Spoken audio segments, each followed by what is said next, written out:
On Monday local time, Russia launched a missile attack on Ukraine. Earth-shattering blasts during the morning rush hour. Really distressing scenes coming from Ukraine. This is being called the worst missile attack since the war started. At the time of recording, the Russian strikes have killed at least 36 civilians, with many more injured. The missiles damaged residential buildings, infrastructure, and the country's biggest children's hospital. Russia has denied targeting civilian infrastructure. In today's deep dive, we're going to explain the latest in this years-long conflict and also what these latest round of attacks mean for the region. Zara, it's been quite a while since we've actually spoken about Russia and Ukraine on the podcast, but of course this conflict is ongoing. Can you give us a bit of a background leading up to these latest missile strikes this week? Yeah, absolutely. We were talking about it in the office, and so Russia's invasion of Ukraine was in 2022. That's 2 years ago. Yeah. You know, some people might not have been adults when that happened. And so I do think that a refresher on what exactly went on in February 2022 is very helpful. So it was the 24th of February when Russian President Vladimir Putin announced what he called a special military operation into Ukraine. At the time, Putin claimed that Ukraine was not just a neighbouring country. He claimed it was part of Russia, and therefore that was the, justification he used for ordering troops in. So Russian troops entered Ukraine from multiple directions and attacked the capital, Kyiv. In response, Ukrainian President Volodymyr Zelensky said that the country would defend itself, and over the last 2 years, Ukraine has really sought to take big chunks of its territory back. But in recent months, that counteroffensive has stalled. Zara, I wanted to ask you about the death toll from this conflict. As you mentioned, it's been well over 2 years.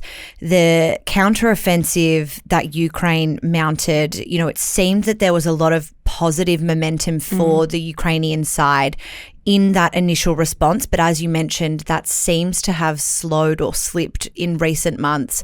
A lot more destruction on the ground in Ukraine. Do we have a sense of how many lives have been lost? Yeah, it's a good question, and I think it's really difficult because I think that this really highlights the limitations of any newsroom, which is that, especially when it comes to foreign conflict, we are very heavily reliant on global bodies like the UN or local forces to give us numbers, because we obviously can't be on the ground. We're a small newsroom. And in this case, those numbers just aren't very readily available. So the latest update we have from the Russia-Ukraine war is actually from February of this year. So over 6 months ago. Wow. Yeah, that is quite surprising. That's a long time ago, especially in a quickly evolving conflict. Exactly. So when the UN posted that update, they confirmed around 10,000 civilian deaths in Ukraine at that time. But obviously, when there is so little information, experts are considering that the toll is likely a lot higher than that. The UN also hasn't provided a recent update at all on Russian civilian deaths. So we have that number when it comes to Ukrainians, but we don't have that number when it comes to any Russian civilian deaths. Does that have more to do with kind of the nature of Russian media as being state-controlled? Yeah, I mean, there's obvious difficulties, as you said, a quite tightly controlled media environment there, but it does become very difficult to paint an accurate picture of the destruction when we have kind of very little insight into it. And so over the course of the past few years, we've had this constant drum of conflict playing out on an international stage with no real signs of any diplomatic conclusion or peaceful end in sight. But there was a big escalation in this conflict on Monday. Can you tell us about that? Yeah, so as you said, I think that drum is a kind of accurate way to describe it, which is that it's just gone on, and I think that there is a lot to be said about the way that the media covers ongoing conflicts. I think that, compassion fatigue and news fatigue especially sets in, and that it's very easy for people who are not directly affected to turn away or to not engage as deeply as they might have back in 2022.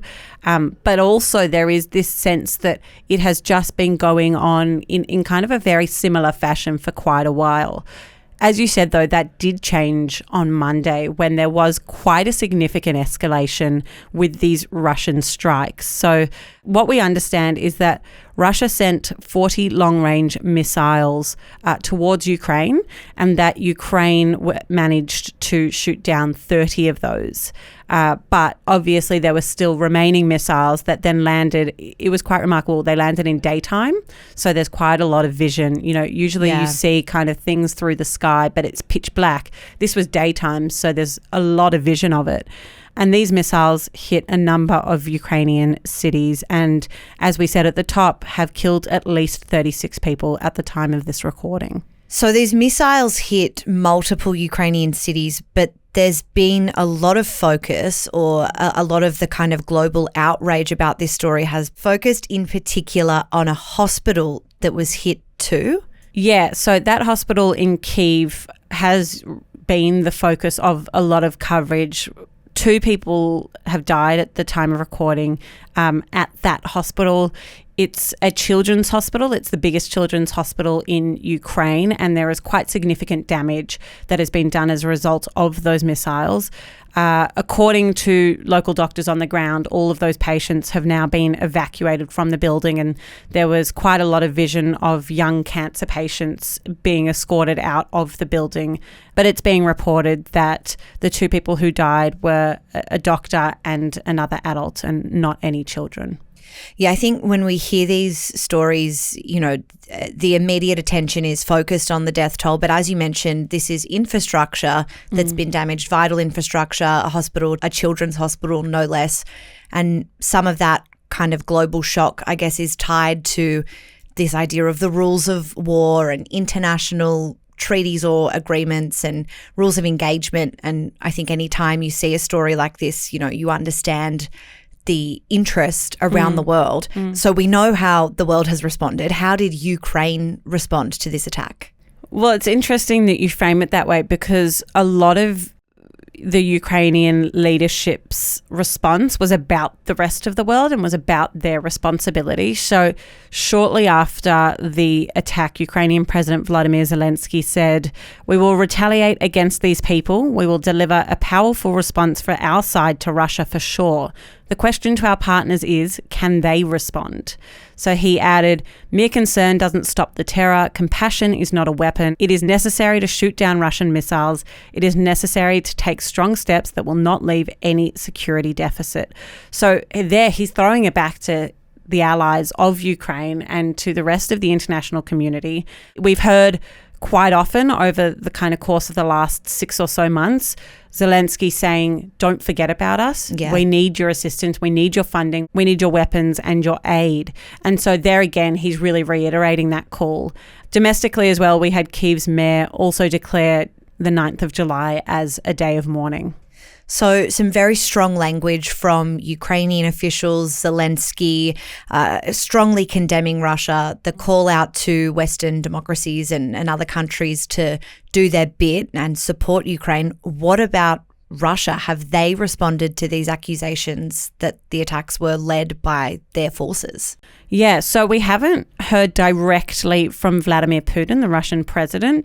There's been no public statement issued by him right now. I'm sure that will change in the days to come. We have heard, though, from Russian authorities that they deny targeting any civilian infrastructure in Ukraine, and particularly on the matter of the children's hospital.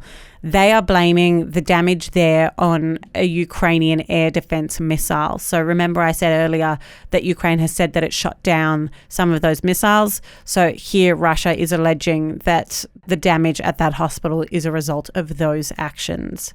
Okay, so we've touched a little bit already on the kind of global response, but can you tell us a bit more about the international community and the official response around the world? The UN condemned the attack, with a spokesperson for Secretary General Antonio Guterres calling the reports of a hospital attack particularly shocking. The UN Security Council will now hold an emergency meeting to discuss the strikes. And I think we've spoken a number of times on this pod about what's available to that Security Council when it comes to acting against certain countries. So it'll be interesting to see what happens there and if there are any kind of sanctions or anything that comes out of that.